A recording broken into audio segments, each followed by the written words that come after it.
Hi and welcome to Sailing BRITICAN. I'm Simon, this is my wife Kim. In this video we're going to talk about hurricane season. We're going to explain what it is. We're going to explain the options that you have, and we're also going to tell you all the things that we wish we knew about hurricane season that nobody ever told us or that we didn't know. No. You don't know what you don't know, eh? No.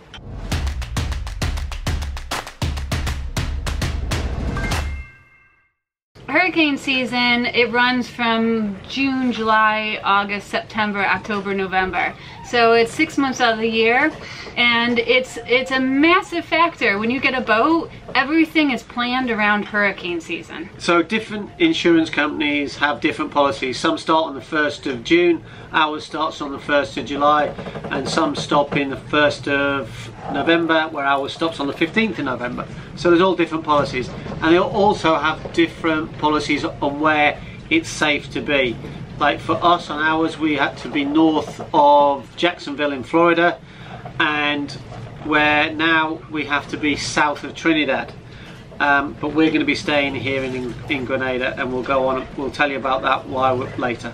Yeah, and I think it's important when you get a boat is you have to find insurance, and one of the big keys is hurricane season. You know, where do you plan on being? Do you plan on being on the boat or off the boat and having it stored somewhere or in a marina? So a big key to getting a boat is to look at insurance, and underneath that is look at what you're going to do for hurricane season and how much it's going to cost you to do what you think you want to do. Okay, but let's back up a little bit and just first explain what your options are that you have for hurricane season. The options are, you can anchor, you can go on a mooring ball, or you can go into a marina if you're going to be staying on your boat. Yeah, another option is that you can leave your boat. So you could leave your boat on a mooring ball, anchored, which I don't suggest either of those, or in a marina. You also have the added option of hauling it out and putting it in a boatyard. Whether you stay on the boat or leave the boat on the hard, you want to find a place that is less likely to be hit by a hurricane. Yeah, and where you're covered under your insurance. Yes. That's the basics. So you've been watching the weather and you notice that a hurricane is coming. What are your options? So the first thing you can do is you can prepare your boat wherever you are. So if you're in a marina, you're going to put more lines on it, take all of your canvas down. If you're in a marina for a long term, you probably took your sails off anyway. If you're at an anchorage, you will figure out whether or not you need to put out another anchor or take down canvas or whatnot. Wherever you are, if a hurricane's coming and you're going to stay where you are, you do the best to prepare the boat. You can leave the boat where it is, or you can try and find a little hurricane hole or somewhere where you think you're going to get more protection from the wind. Yeah, for example, we lived through two hurricanes in Charleston, and both times we thought it would be safer to take the boat away from the coast and out of the marina and up a river inland as far as possible. And we knew about that before the hurricanes, came. So that's an option. Stay where you are, or take the boat and put it to a safer place. Another option is to get an emergency haul out. Now some boat yards offer this, but you have to get on a list and you have to pay for it in advance. And if you pay for it in advance and no hurricane comes, you've lost the money. So it's up to you whether you want to do that. It's kind of an insurance. And Florida is really good at this. Yep. We knew in Charleston though, some boats they couldn't get the boats out quick enough. So it's not guaranteed that you're going to get your boat hauled out. But it's one of these services you need to set up now before hurricane season starts. Yes. A final option that you have, if you don't want to keep the boat where it is, move it to someplace safer, or have it hauled out, a final option is that you can actually sail away. Now this only works if the hurricane's far enough away and you have a clear way of getting out of the hurricane's path. In the Caribbean, you're more likely to do that. Well, we're happier to do that. When we were on the East Coast, we weren't happy to do it because of the way the hurricanes come up. We could go north or south, and you just don't know if it's going to hit you. So for my point of view, on the East Coast, that's not really an option. Here in the Caribbean, it could be an option for you. Yes, yeah. If it's coming across and it's starting to move up a little bit, or it's projected, all the models are projecting it up, but it might cross over where we are, we will sail south to, you know, aim towards South America, hang out in the water down there for a while, and then come back. So what we wanted to talk to you about is things that we didn't know about, that kind of freaked me out, quite a few of these things. When you're new to boating, you don't know what you don't know. And we really didn't know a lot about hurricane season because we spent the first 2 years in the Mediterranean. We didn't have to deal with this at all. So we crossed over the Atlantic. We knew we had to get out of the Caribbean by June time. So our plan was to go up to America. And we did. And we did. And when we moved up there, we got hit with 2 tropical storms and 2 hurricanes. Yeah, so this is me not being very intelligent. I read our policy, and it said as long as we were above Jacksonville, Florida, we were insured. So I didn't even think about whether we were safe. I thought we're insured. And so I was just looking at places where we could go to be close to my family, but also where it wasn't getting too cold up in the north. So we went to Charleston thinking, oh, great place to go. And yeah, we couldn't believe it because the year we were there, it was pretty horrific. So don't assume that if you're insured in a place that doesn't mean that hurricanes don't go there. Exactly. Exactly. Yeah, so another thing we didn't realise, that marinas have hurricane plans. So I'm going in when this first hurricane's coming over, and he goes, well, it looks like you're going to have to get out. I went, what do you mean we're going to have to get out? He goes, well, if it's over a Cat 1, we kick everybody out. And I'm like, where do we go? And luckily we have some good friends there, been there for 10 years, and he goes, don't worry, I know where to go. And that's when we made the decision to go up the river, and about 30 miles up the river, which took us what we believed and hoped would be in a safer place. So imagine a hurricane's coming, you get a call, or you're on your boat, and you think everything's tied down, you think you're safe, and then somebody calls up, knocks on the boat, and says you need to get out. Yeah. I mean, I couldn't believe it. So understand that when you choose where you're going to be for hurricane season, if you are going to be in a marina, make sure you realize what you're going to do if you have to get out. And a quick point to that was that the 2 hurricanes that came through, they didn't evacuate, but if they had evacuated, it was just before it was going to hit. So what are you going to do? Yeah. And the 2 times we did take the boat up the river, the state did evacuate the area. So we had to get in a car, leave the boat, get in a car and drive out of the state. Yeah. So all this stuff is happening very last minute. I think if you take anything away from us today, make sure you realize that you need to understand how these things happen and what your plan is, what you're gonna do if a hurricane's coming at you. Yeah. Okay, this is kind of like a really sad point, and I totally did not expect this. There's a lot of people out there that want a hurricane to destroy their boat. So you might do everything you possibly can to make sure your boat is okay, but the people around you may not be doing the same thing. You really have to keep an eye out. If you're in a marina, even if you have to do it yourself, tie down the boat next to you, look around you. If you're in an anchorage and other people are anchoring, look at how they're anchoring. You might have to move to make sure that you're not going to be in the way when their boat goes flying down the river or wherever. It's a really sad point, but some people can't sell their boats and they see it as an opportunity to get insurance money. And maybe that's why insurance is so high. Another thing we didn't know about was the decisions we had to make.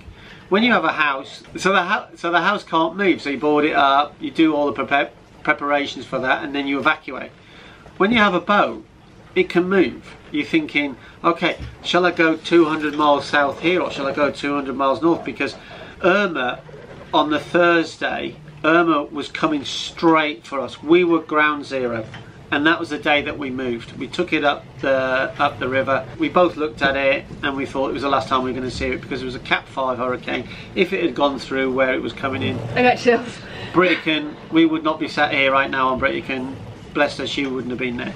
We went to North Carolina, stayed there, and as it happened, it hit right down at the bottom of Florida. So that was like 800 miles away. It's just the options that we have that we don't know. Are we going to be doing the right thing? If we move it there, if we go here or we go there, is that the right options? And it's just like a minefield in your head for me. And it's really hard because you've got like the time's ticking. You're seeing it come across. I feel on the East Coast of America you have less options because whether you come out and go up or down, who knows? You might as well just stay put. I think the big issue is whether you take the boat out of the marina or not. Down in the Caribbean, if you have time, you know, yeah, you could get in the boat and sail south. You just don't know. We didn't realize the stress that was going to be caused by all this. So it's just something that we didn't know about. We want to share with you so that you can perhaps prepare yourself for it. So the other thing we didn't know about is having a step-by-step checklist of what to do to prepare your boat for a hurricane. The first one, we kind of just did everything we could. I read a bunch of blogs and we took down the sails. It took us 2 days and we have a video about that. So I'll put a link to the video and it shows how we prepared our boat. But after the first hurricane, I created a checklist and I actually created a guide. It's a checklist guide just for hurricanes and it's in our Sailing BRITICAN store. So if you want to get a copy of that, it's real important not to forget anything. You know, you have to put something up your exhaust pipe because when hurricanes come through, the rain and water gets thrown up the exhaust. And if you don't have that closed, your engine's going to get flooded with salt water and there goes your engine. We saw people that didn't take down their canvas that covers the boat. It's shredded, it's gone. We've also seen people that left sails on or wrapped their sails in a way where a little bit was left out. And the whole sail, it just blows everything away. Real important, like I said earlier, have a plan, but have this checklist. And another important thing is too, if somebody else finds your boat or can get to your boat before you can get to it, might be handy to have hidden somewhere a checklist on how they can get your boat turned back on to maybe help you out. Because that happened to us. I don't know if you want to tell that story. Yeah, so it was Irma again, and we put the boat up the river, we anchored and we did something with 2 anchors, which I'll never do again. So we got hit with a tornado. We think. There was a house, it said, one came through. There's poles down too. And everything. And we were pushed off the river and into the reeds, and because we'd prepped all the exhaust and we'd done all the prep that we could, there was minimum to absolutely virtually no damage at all. The only damage I think was to the outboard of the dinghy. Yeah, our dinghy flew away. What happened was our friends got to their boat, which was anchored next to us, and they got to their boat like hours before we could get to our boat, and they said it's high tide, we need to pull you out of the weeds now because if it goes to low tide you could fall over. And so we were on the phone and driving in the car racing to the boat, but it was so helpful. We walked them through where, take the sock out of the exhaust, and we had to explain how to turn the battery isolators on and how to start the engine and stuff, how to get the windlass working. But we were so fortunate. Not only did they get us out of the reeds and re-anchored, but they managed to find our dinghy like in the woods. We'd left our dinghy on this dock, which was just around the corner from where we'd left our boat, and unbeknown to us, the people didn't want it on their dock, which is fair enough, but so they took, because it had our name on it, they took it back to our boat and they secured it to the back of our boat. Unbeknown to us, it flew away. It flew away, and the engine was very sick and very poorly, bless it. Our neighbors found the dinghy and they put it back on the dock so that when we got there, we managed to take the dinghy and it ran good enough for us to get to the boat. And so we were just thankful that BRITICAN survived. That's our story, which should have been short, and it was probably very long. Probably. You'll probably cut it all out anyway. Yes, I probably will. So the final point for things that we didn't know is, in our view, you have to get off the boat. And we have a video of BRITICAN in the river. This is the first one, Matthew, and our friends stayed on the boat, on their boat, which was next to ours, and they took a video of BRITICAN, and her gunnels were in the water and she was sailing on the anchor, gunnels in the water. Now, I think for about 12 hours. Now, if I'd have been on there, I would have been scared. But if Kim and Sienna had stayed on there, I think they would have been terrified. They would probably never step foot back on the boat again, and I wouldn't have blamed them, and then I would have blamed me. And also, if the boat does go, you're in water, and if you're going to go into the water and you get knocked over in the water and it's doing 70, 80, 100, 120 miles an hour, you're going to die. Yeah. You're going to die. And that happened to a family in Irma again when they were up in St. Martin. St. Martin, yeah. The boat started to sink, so they all jumped in the water. I think there were 6 of them and only 1 survived. Yeah. Oh, that gives me chills too. I know. It makes me so mad. I mean, a boat can be replaced, even if you know it's your home. We understand that this boat is our home, but you cannot be replaced. Yeah. And the sheer horror of trying to survive on a boat in a hurricane. It's just get off the boat, find shelter. I mean, that's so important. Yeah. So if you want to come sailing with us and sail through a hurricane, come on our BRITICAN experience. No, because you'll be on your own. No, I'm totally joking. However, we have sailed through. Last year we had a guest on board and a tropical storm that like appeared from nowhere. From nowhere, right over the top of us. If you want to see that video, I'll put a link to that here or there, and you can watch that. And we don't advocate that we will sail you through a tropical storm. That was just a freak accident. Anyway, if you do want to come sailing with us and enjoy the beautiful sun, perfect wind, learn how to moor on mooring balls, how to anchor, how to reef the sails. What else? Just how to live on board a boat. Yeah, if you want to join us, please look at our website. Our calendar's not open right now for obvious reasons, but when things change in the world a bit, our calendar will be open, so please check it out if you want to come out sailing with us. And also, if you do have a boat and you don't know exactly how to prepare your boat for hurricane season, please take a look at our shop. We've got a few guides. We've got checklists for sailors that's got tons and tons of checklists. We've got the hurricane preparedness. We've got things on how to use the VHF radio and stuff. So check out our store and sailingbritican.com, and I'll put a link to it. Oh, and also t-shirt. Get our t-shirts. This one says, "If you can read this, you've anchored too close," and that's for all the French. dare I say, all the French boats that like to anchor right next to you. So, all right. Okay. Anything else? No. Okay. Bye. Whatever. Yeah? Yeah. No, my mind's up. Sienna, come on. Get out. Sorry. Take that Italian flag down. And I need to move that up a little bit. Is that better? Okay. Yes, we're learning about Italy today. No, this week. we just finished Italy. We're learning about Germany now with me and Sienna. East Coast or wherever they are in the world. It's not wherever they are in the world.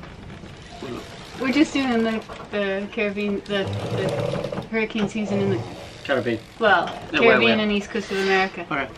Do you want to say that again? Getting told off already. What happened? What we think happened was a mini tornado came through. I'm not sure if it was mini. Well, a mini hurricane? No, it was a mini tornado came through, and it Why hit. is it mini? Well, because the boats next to us didn't get hit. Yeah, but a tornado is really small. It just goes down a tiny path. Yeah, no, that's what hit. That's what. Yeah, but I don't think there's mini tornadoes. I think it's just a tornado. All right.